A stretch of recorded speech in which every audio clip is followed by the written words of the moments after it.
Death is the only certainty we share, and yet we're rarely taught how to face it. Welcome to the podcast of the Living and Dying, a podcast where I sit with incredible humans from ancient lineages and modern frontiers, shamans, indigenous elders, artists, physicists, and death workers, to dismantle our fear of death so that we can radically reframe what it means to be alive. These are slow-burning, soul-level conversations about how to make death the most conscious experience of our lives, because when you make peace with death, you can finally live life fully. The Academy of Living and Dying is a space devoted to dissolving the silence around death so that life can be lived more fully and consciously. We try to challenge the separation between living and dying, suggesting that they might not be opposites, but mirrors of each other, informing one another. We are seeking to reduce fear around death and deepen how awareness and respect of death transforms how we live. Today, I'm accompanied by Zach Bush, who is an American physician, educator, and dare I say farmer, whose work moves between medicine, ecology, and systems thinking. He originally trained in internal medicine and endocrinology, working in hospitals and clinical settings, but over time, he expanded his focus far beyond conventional healthcare into questions of soil, microbiome, health, water systems, and the deep interconnection between human health and the health of our earth. He could be seen as a countercultural voice, as his work sits outside dominant and inside medical and industrial narratives, as he questions consistently core Western assumptions around health, such as the idea that disease is primarily an individual malfunction, that the human body is separate from its environment, or that technology and pharmaceutical interventions are always the primary path to healing. So instead, he reframes health as something emerging from relationship between humans, soil, microbes, water, and the wider living world. And what makes Zach feel so unique is that he speaks about the human body and the planet as one continuous living system. For him, illness is not just something happening inside an individual, but again, it reflects the relationship that we have with our earth and our environment. He often speaks very directly about mortality in a super grounded and biological sense. He has tons of experience around it, and I'll let him speak for himself. But what I like is that he reminds us that death is not an error in the system, but part of the cycle that allows life to regenerate. In that framing, fear of death is deeply tied to a misunderstanding of nature itself, of forgetting that everything alive is in constant transformation, not permanence. Having him on the podcast is a real honor. Thank you for being here, Zach. Honored to be with you and your audience here. Really glad to be with all of you and excited to see what comes out of this topic. Well, as I mentioned earlier when we were chatting, I would love for you to give a brief introduction of yourself. Who are you? How would you describe yourself in less than a minute? Like, who is Zach Bush? Creator, ultimately. I like the process of bringing things into the world that hadn't existed before. So I'm a medical doctor by training, but a musician by hobby and a builder by trade, as well as general contractor, built houses and built the house that I'm standing in right now. So there's a part of me that I think, echoes through every element of what I do, which is this creative curiosity. For that, I have never had 2 days of my life that look the same. So I've been in constant motion for the last half a century and have very much enjoyed, the journey in so many ways. And I'm fascinated by the fact that life is finite, and maybe in contrast to so many of my colleagues and so much of the general public that's now being trained to fear death and chase longevity through longevity medicine, as it's now being called, or biohacking or functional medicine, all these different tools being thrown at us to stay young. My fascination keeps growing around what it means to age and how beautiful that is. And I'm really saddened that we now live in a culture where age is seen as a failure. Our opportunity for really gaining wisdom out of the transit of time is failing, and largely because we are becoming disembodied in our way of living through abstract metrics and values by which we live our lives.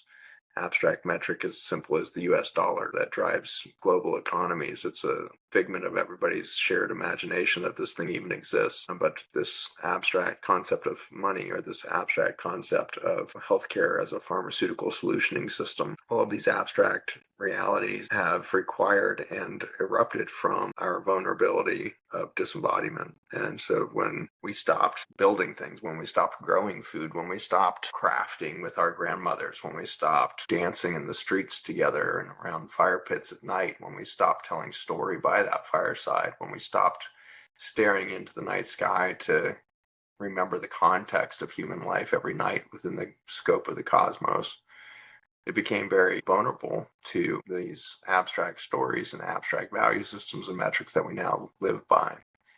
And every time that we've stepped further into these abstract realities, we've stepped further out of our sensory capacity to feel life within us. And for that, we're suffering the highest levels of mental health crisis this species has ever created. And we are seeing it worse in our children and teens and our 20-year-olds than we are in our elders today. There's this generational compounding of the disembodiment and the untoward consequences that unfold in our biology as well as in our economies and the rest. And so I'm a creator, and I am engaged every day at making sure I'm available for the divine to put something into reality that wasn't there the day before. So make sure to sit down by a piano or be available for dancing on any floor, and that's who I am.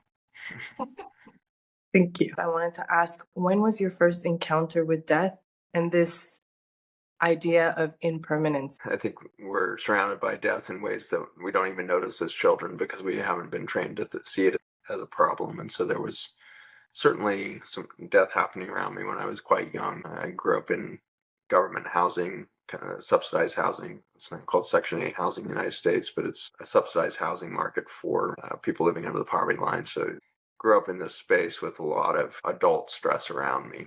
The people that were living in this, almost feels like an encampment in some ways, but were largely refugees from the Vietnam War. And so they were the Hmong people from Cambodia, had been displaced by the Vietnam War, and 100 of them or so were placed in the government housing system that I grew up in Colorado. I was surrounded by war refugees, and so a lot of just trauma in the adult space there, but also a lot of multi-generational poverty from the United States aside there. And so minorities for sure, but also just deep white poverty as well. Growing up in that environment, you're kind of surrounded by death in ways that you don't even know or notice. And you're surrounded by the awareness of death in ways that just becomes part of the landscape rather than an event that you recall. It must have been about 11 or 12 when acquaintance of mine committed suicide. And that was my first kind of up close experience of a kid dying near me. And that definitely continues to be something that I work through in my life, of understanding how that then created these ripple effects in my greater life since then. So a sense of fear, shame, guilt for not being a better friend or not being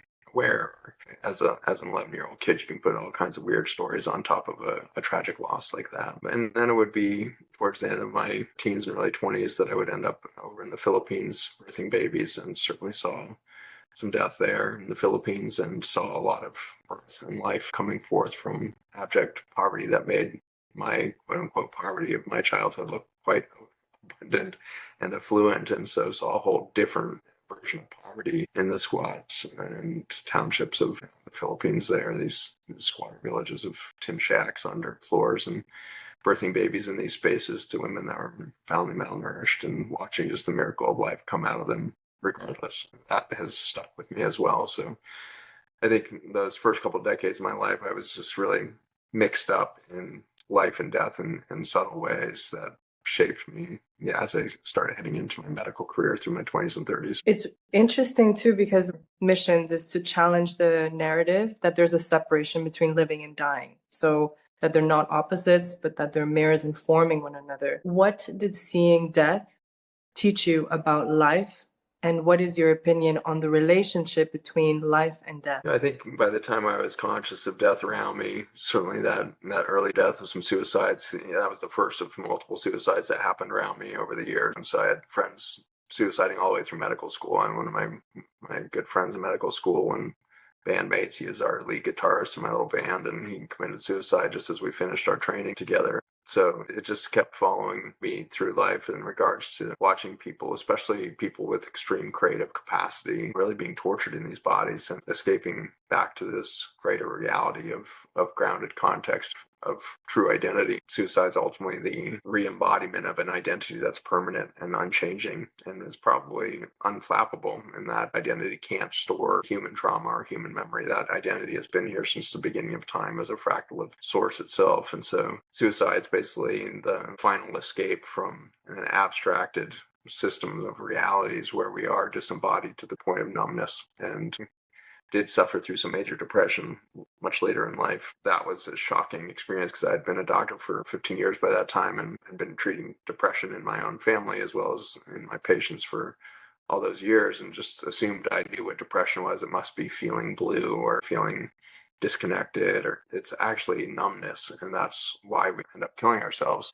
Depression is when we stop feeling anything, and that's just, for a human body, it's an intolerable state. You feel worthless, you feel some sort of evil within yourself, that you can't feel love for the people around you, your children or your parents or spouse or whatever it is. It's that numbness, I think, that most terrifies the psyche of the being that knows itself to be a permanent, structure, but once numb, it's lost its purpose of being human, and having a finite expression as a human body loses its purpose once you can't feel.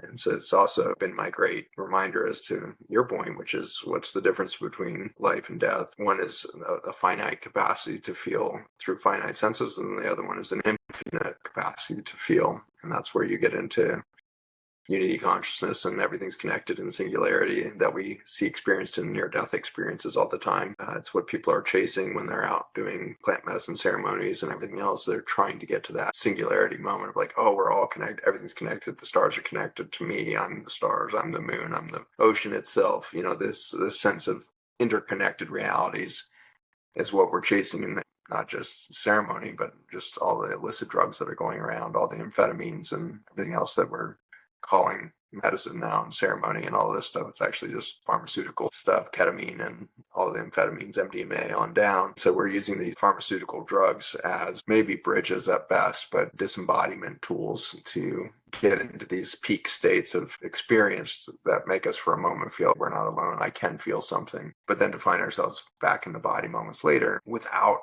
practice of somatic embodiment has us chasing those medicines again and again. And this is where we see so many 20 and 30-year-olds addicted to ketamine and microdosing something every single day in Los Angeles because they've forgotten how to feel inside the body. And so they're escaping the body with these dissociative drugs so that they can, quote unquote, feel something. But really, they're just stimulating. Stimulation is the artifice or the abstract version of actually feeling. There is no difference between death and birth other than perspective. And once you really come to that, you start to really value the beauty of life, because it is such a rare thing in the universe to have a finite context of experience. The vast majority of the universe, 99.99999% of it, is all interconnected quantum physics entanglement, and nothing has a sense of separateness from anything else, and nothing has a sense of finite experience that would allow for time to become relevant or measured. And it's that time piece that allows information, which is infinite in the universe, to be embodied into knowledge, and then time tinctured into wisdom. And so the information field that is the universe is being felt by a finite body. Therefore, the information becomes knowledge. In the feeling of it over time, it matures into wisdom.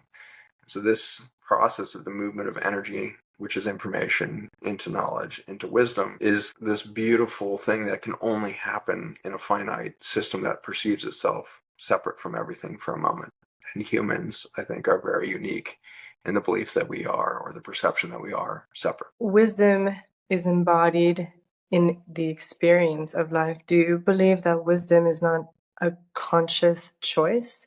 Because we can acquire all the experience in life, but if we do not embody it in a certain manner, then doesn't it just remain knowledge? We can back up a little bit further that most of the information we consume just remains information, never even becomes knowledge.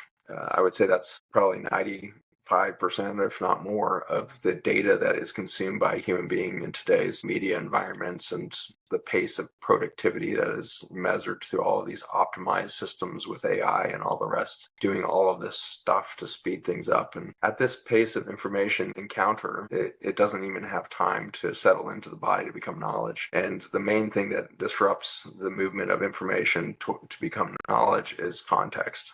And so if you don't have context, then information just remains information. Data just remains random points of data without any form. And context requires feeling. And so for a finite system to understand its relationship and therefore context to the infinite reality that we live in, that's what consciousness is. So consciousness, I believe, is the bandwidth or the aperture through which a finite system is experiencing its infinite reality. So I'll repeat that because there's all this talk about AI consciousness and all this stuff. It's impossible for AI to be conscious. It's impossible for a lot of inanimate objects to be conscious, because that finite system has to have an experience of the infinite reality it sits in to be conscious, is my belief. And so humans are one of the animals on the planet that are capable of this sense of like, oh, this is me. I'm a finite system functioning within this infinite reality. As we stop feeling our bodies, we quickly lose that context of the infinite reality that we're in, and the finite experience starts to become disordered, and we don't know how to move information into knowledge. And the more information that we deluge the system with, the less space and is experienced. And without space, wisdom never happens. And so even the small amount of knowledge that we might obtain, which would be information in right context.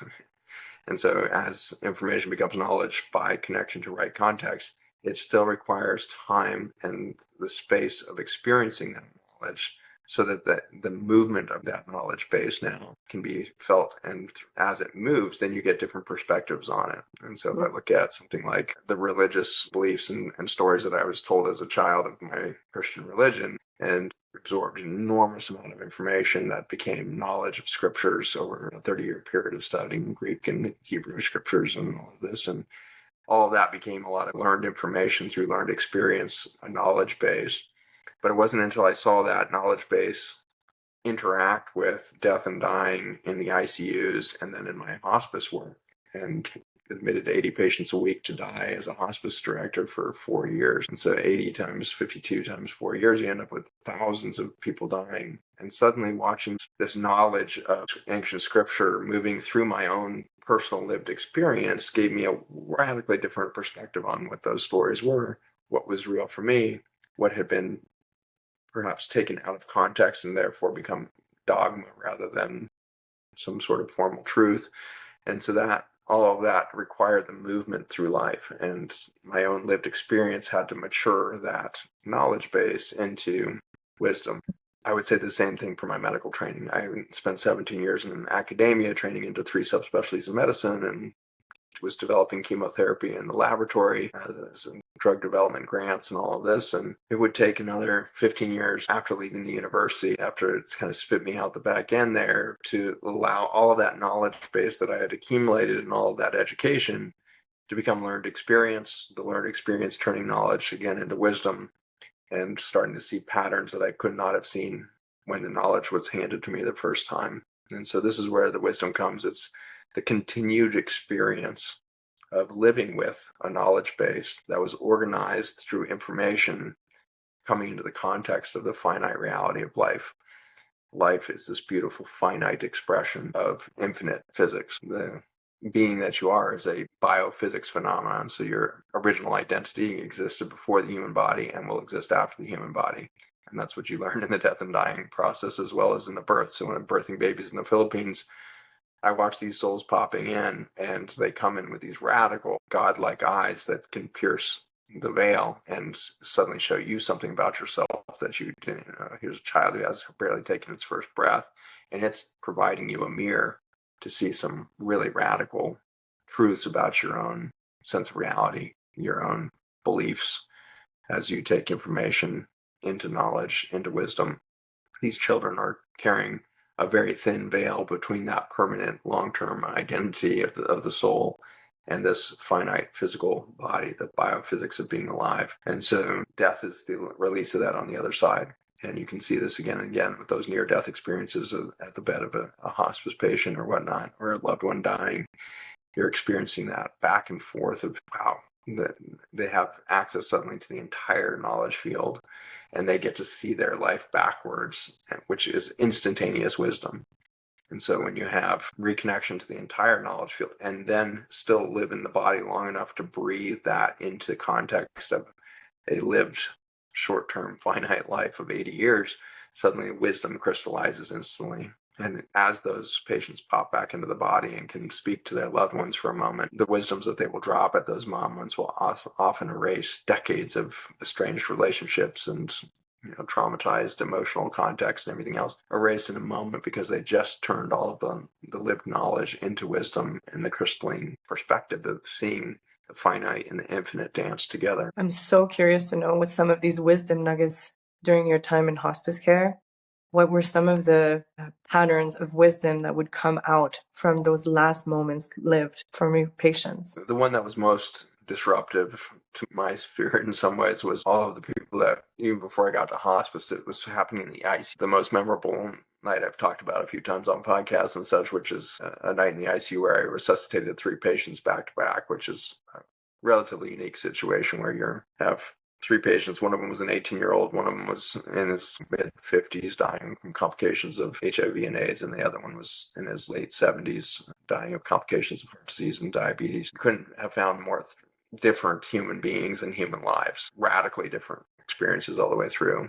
The kid was born with congenital defects of the bone, and so had dwarfism because all the bones fused before growth, and so he was about 3 feet tall at age 18, had completely normal neurodevelopment, and was incredibly intelligent and funny, and was the light of his whole high school. And his whole high school ended up visiting over the weeks that he was in ICU before he died. The other patient was the loneliest person you can possibly imagine, and dying of HIV and AIDS in his late 50s, and had been estranged from family and friends because of his lifestyle as well as from his disease, and angry, just really angry at life, angry at humans, angry at the whole story, angry that he had this whole life experience and that was going to end alone in the ICU. And then the last guy was an African-American Black Baptist church leader here in the community, beloved by 4 generations of people that had been in his church and everything else. And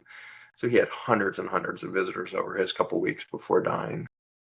3 just completely radically different lives. And in resuscitating all 3 of them one night, they did come back, which is, again, extremely rare. We get about a 94% failure rate in the hospitals when we're doing these codes. But for whatever reason, that night, they all came back and they all said over the next few hours the same thing, which was, I am enough. I am enough. And that all 3 of these were carrying that same human wound of I am not enough was what came through that for me. And so that was the moment where I realized there's one wound that we all share, and it's a belief that we are not enough and that we have been ultimately rejected by nature itself. The mother of earth has rejected us, and it echoes through our religious stories of being kicked out of the garden and everything else. But it's a deep, deep wound that I began to be aware of at that point in my career. And then 10 years later, I'd be a hospice doctor seeing it happen on a daily basis. And so that's the one thing that I can hand all of you, is that you are human if you believe you are not enough. And if you are human, you do not believe you are enough. And that's the deepest, I think, truth that came through all of that, witnessing of that. The second thing that came through is the answer to it in some ways, I suppose. But the second thing that comes through is, oh my God, everything is perfect. Oh my God, everything is perfect. And so on the other side of the veil, you're going to find out that you have always been enough, and you've always been complete, and everything is perfect. And so how then do we understand our lives? How do I understand my life with broken marriages and estrangement from loved ones and all kinds of things that do this, and financial stress my whole life? And what is all of that? How do you interpret that as all being perfect? And it really allows you to slow down more. And this is where I think we can start to really get excited for one another. It's like, what if we slowed down enough where we could start to feel the perfection that is in everything and realize that everything in the universe is perfect and always in an ascendant spiral. Everything is ascending to more and more complex expressions of this, of source, of the divine. And that does that at the physics level through these stacking of geometries that happen in gravitational fields to become planets or birds or humans. These are complex geometries that are happening in space-time that allow then for life as a concentration of light energy to animate the space into a bird or a human. It's this concentration of light energy that is manifesting an identity by connecting to this animation of the permanent identity. So I get very intrigued that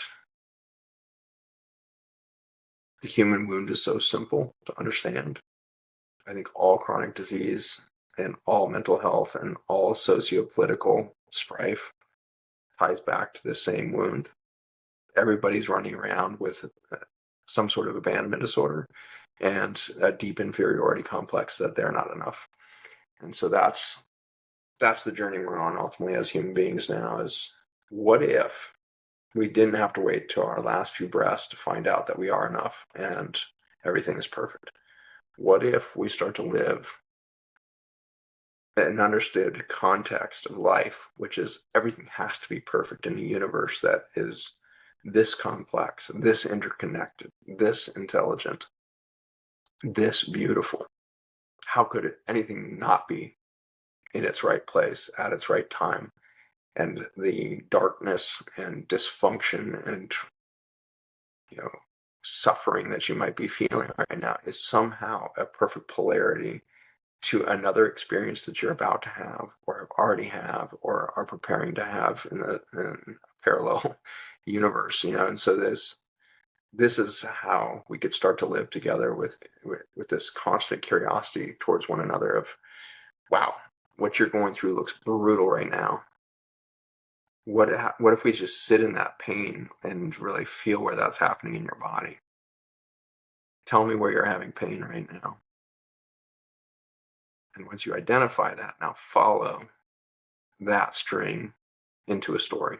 What story is trying to express itself at your point of pain?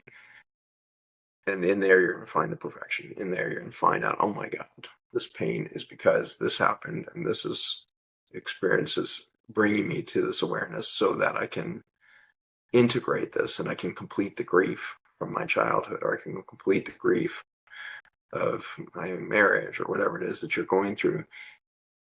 It's the completion of things that is inevitable, and we will all complete everything at the moment that we die. But how lovely would it be to feel life living in a state of completion of all that's happened before, so that we're wholly present and wholly aware of what's coming right now.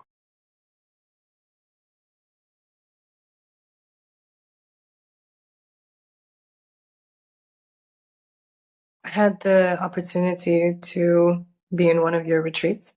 And what I noticed is that there's a pattern in the truths that you want to convey, in the experiences that you provide to your participants.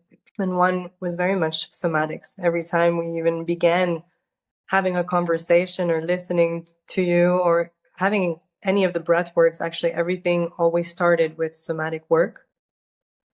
And also this constant reminding that we have the medicines within ourselves.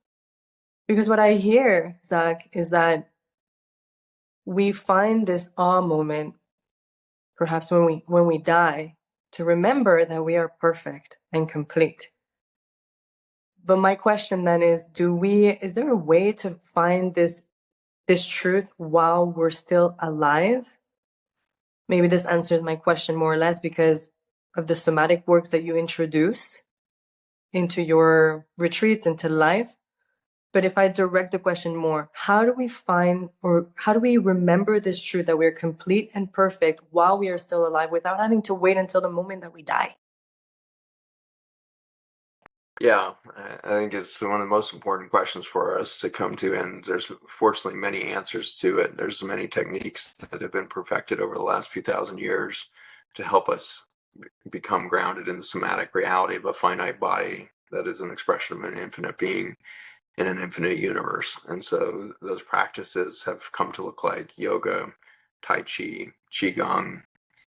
More recently we call it breath work, but every single one of these practices had some version of it, pranayama, and then you can get into the more esoteric stuff in India with the work of the breath work that was done with uh, different shamanic belief systems around the body and its relationship to the different layers of reality in which humans are occurring on this planet and all of this. And so there was different breath for each of these different layers of the human reality.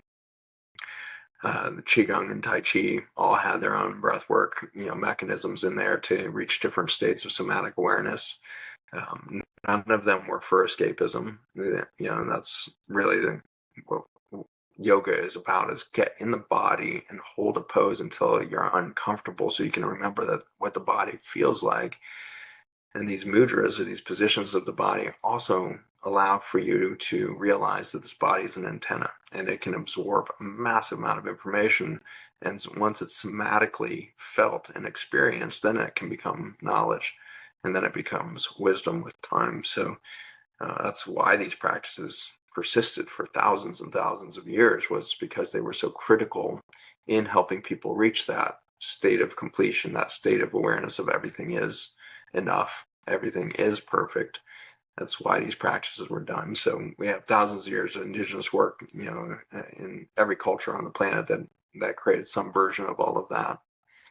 And we've all suffered through really a relatively short period of time, maybe 5,000 years of this kind of fracture of reality, this loss of context of nature is our mother, and this kind of oppositional behavior towards nature then led to oppositional behavior towards one another. The rise and fall of empire, extraction and concentration of wealth, all these things really emerged quite recently in our histories. And so this is something that is reassuring to me. I'm like, well, most of the time that humans have been on the planet, 250,000 years maybe, we weren't in this sense of relationship of opposition, and we understood polarity instead of polarization.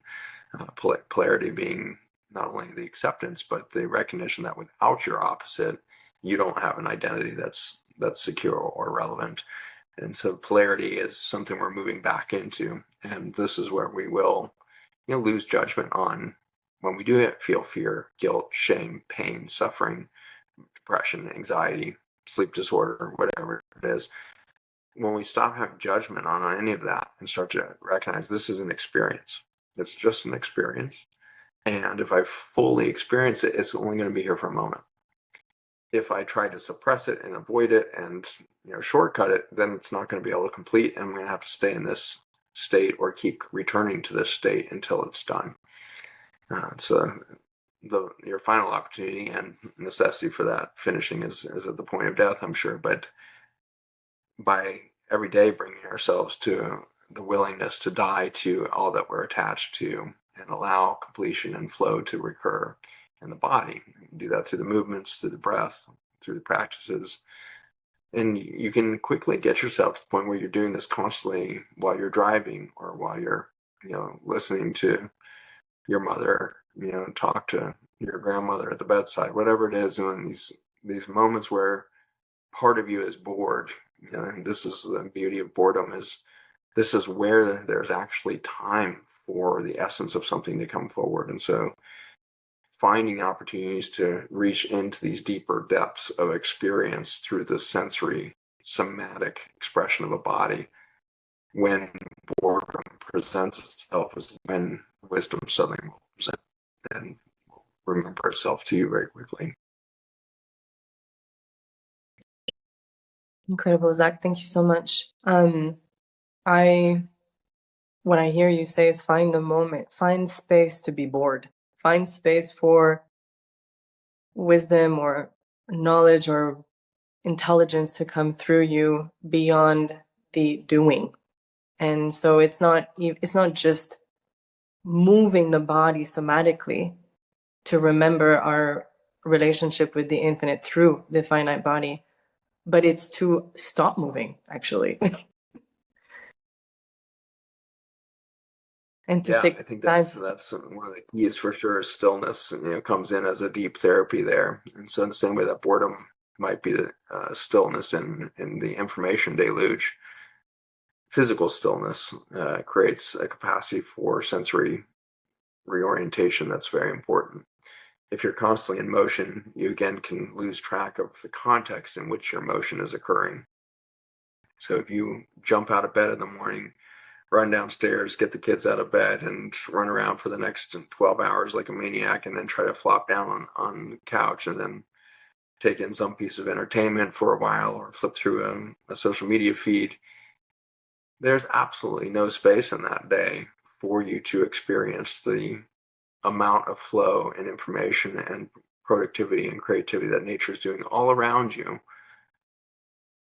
And when you start to slow down to the point where you realize, you know what, that tree is so much bigger than it was last year. That's amazing. That tree's really grown.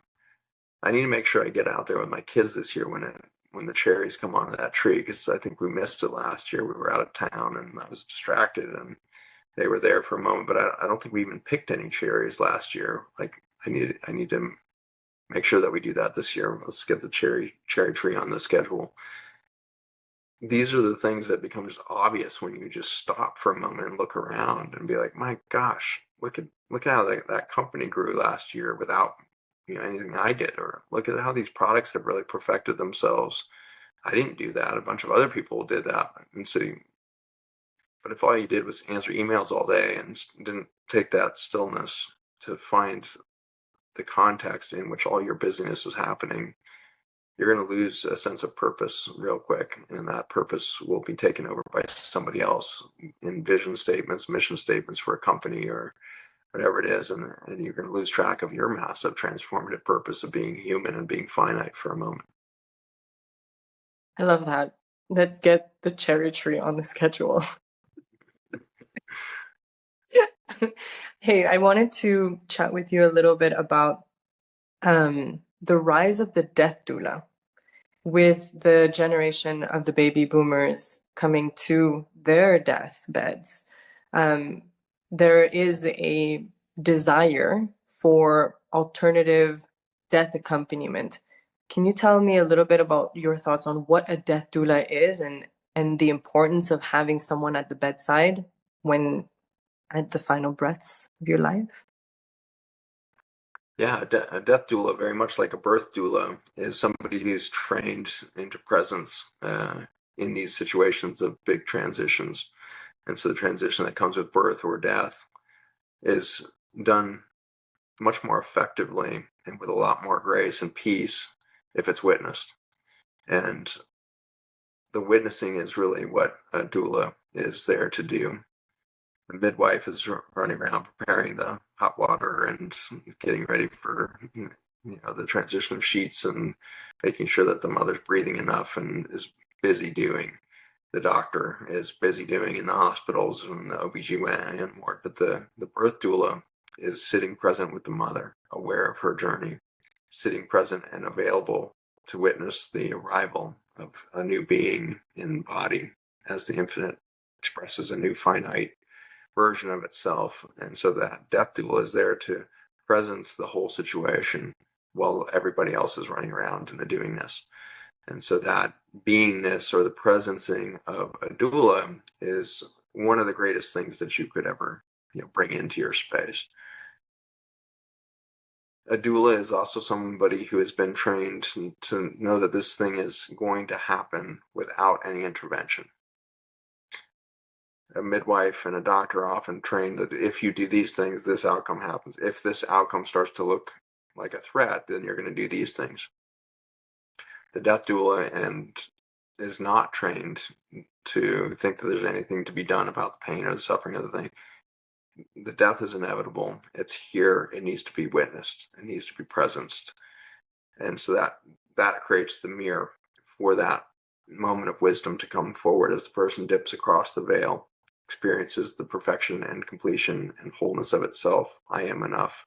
I am. I always have been. Everything is perfect. Come back across the veil. The death doula is staring you in the eyes because she knows that you just saw the other side, and she's just patiently witnessing as all of the knowledge and information suddenly starts reorganizing itself, and you might be too exhausted to talk. You might be so exhausted all you can do is breathe. Your mouth might be so caked with thick saliva and secretions that you can't talk. She's watching your eyes, and she knows that a lifetime of lived experience that we might call knowledge is suddenly reorienting and crystallizing into a new story because you just saw the other side. You just saw the infinite context in which your finite life was lived, and you can see how perfect it was. You understand how it fit into not just what has been, but what is about to be. You understand how this prepared you for the next assignment that your soul's already signed up for in a new finite reality somewhere in the multiverse. A doula, as a witness, as a presence, is one that is bringing us all into awareness. And when we all start to live and produce activity in awareness, it all becomes a single living meditation.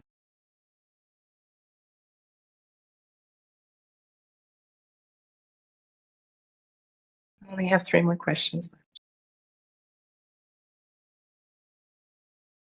I've been contemplating a lot the relationship that we have in the West with death, because part of the program that I want to support people in death with is based on the Tibetan Book of the Dead, which they see death as not an end, but a transition. Their texts describe death as passage through different bardos, which is intermediate states that are elementals from the densest to the most subtlest until you come back to air and ether.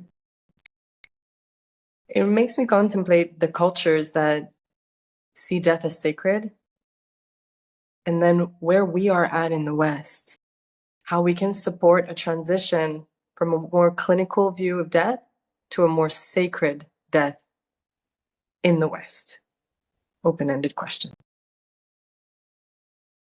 Yeah, I think in a lot of ways, I think the answer, sadly, has become that we have no relationship to death. We have so sterilized Western civilization from this experience of dying that it's more of a story than it is a relationship. It's more of a figment of our imagination than it is a lived experience, sadly. And so I'm afraid that a lot of 20, 30-year-olds have never seen anything die. And they haven't seen a farm animal die because they haven't lived on the farm in 2 generations. They haven't seen a loved one die yet. And if they did, their loved one died in a nursing home or in a hospital, but didn't die at home with the rest of the family surrounding them. And so it's becoming more and more sterilized from our lived experience. And so we become abstract in our relationship to death. And in that abstraction, we have false relationship. In the same way that social media creates false connection, the abstraction of death creates an artificial relationship there. So I think that's sadly where we are at the moment. The pathway, I think, to reconnecting to that relationship to death is going to have to do with our just day-to-day lives of coming to terms with and being willing to experience aging. And everybody can do this. And I'm faced constantly these days with my awareness of aging because of my vision. And so stinking annoying not to be able to read a menu or read a newspaper on the subway in the evenings. And then you just sit there for a moment and you realize, my goodness, isn't it nice that I can't read that damn paper right now? I'm so glad I can't even read the freaking headline of that thing right now, because right now I just need to sit here and be so grateful that my children are healthy and they are both married and living incredibly complex lives, and they're having their own experiences of a finite being for a moment disconnected from an infinite overwhelm of beauty. And in that finite loneliness of a human body, wow, what wisdom is coming through my children right now. If my vision was better, I would have just distracted myself with reading a bunch of other people's reports of what might be happening in some abstract reality with abstract metrics. And so maybe there's such great purpose to us losing our senses as we age. Our hearing goes down, our vision goes down, our sense of taste even diminishes, our sense of smell diminishes, maybe so that we can better tolerate the smells of aging. But I think that ultimately it's a way in which the body allows for an increasing amount of stillness to happen in the neurology of the being. It's a way of ensuring that all of us begin to filter out the sensory overload that our world is capable of giving us and allow us to sit a lot more still with the simple grandiosity of nature and life itself. And I think that really distilled down to what I saw most often in hospice in regards to just kind of macro behavior was something that I think most people would be surprised at. I remember being surprised about in the early years, but got used to it to the point where I even probably started to forget about it. But it's interesting. You would think if you were suddenly given 3 months left to live, I think one obvious thing would you'd want to spend a ton of time with your family and your kids or your loved ones. You want to taste all your favorite foods. You want to make love. You want to do all the things that you were gonna I never saw anybody do any of that. It was so interesting. Like I literally never saw anybody go run around and do a bucket list with 3 months to live. I saw people instead becoming really still. And I would catch, a patient as I walk by a room or whatnot and suddenly realize, wow, I passed this room 3 hours ago early in my rounds. They haven't moved. And I realized they're looking out the window at that little tree that's visible from their nursing home room. And they've been staring at that tree for hours. And you just go and sit down by that person and be like, what are you experiencing today? Sometimes they can talk to you, sometimes they can't. But what's clear is they're overwhelmed. And there's tears in their eyes because this tree has just been staring at them for hours, unchanging in its attention to them. And they're having this communion with this finite reality in there. They just lived a lifetime of experience in that 3 hours of the real context of the beauty of life that they had just been rushing by their whole lives. And so the preciousness of life and the way to really live more life is to become more still. And so somehow we all know this deep in our brains when we're finally given that 3 months to live. That prognosis suddenly becomes this instantaneous disengagement of the transmission, and we're not in first gear, we're not in second gear, we're in neutral for a moment. And we realize, oh my God, a day can feel like a lifetime when I'm in neutral and so present and so still that I'm taking in the 32 human lifetimes that have been lived since that tree was born. And how many people has that tree seen live and die? How many generations has gone by in that 600-year-old tree? That's ultimately, I think, what's going to happen is we're not going to suddenly have a good relationship with death. We're going to start to have a real relationship with life by slowing down, becoming more aware. And in that, we will lose our fear of death. We'll realize that time is a perception, not a rule. It's a journey, not a timestamp or destination or expiration date. Time is the essence of the universe experiencing itself, so that wisdom can come out of knowledge that's come out of all of the information that is coursing through this beautiful universe. And so we're going to slow it down. And it's not surprising that we have all these diseases now, that, as we call them diseases, they're actually just states of existence at the terminal stage of abstraction. As humans have created all of this artificial reality that we now live in, as we have become so disembodied that we cannot even feel or trust our own intuition, let alone our own pain.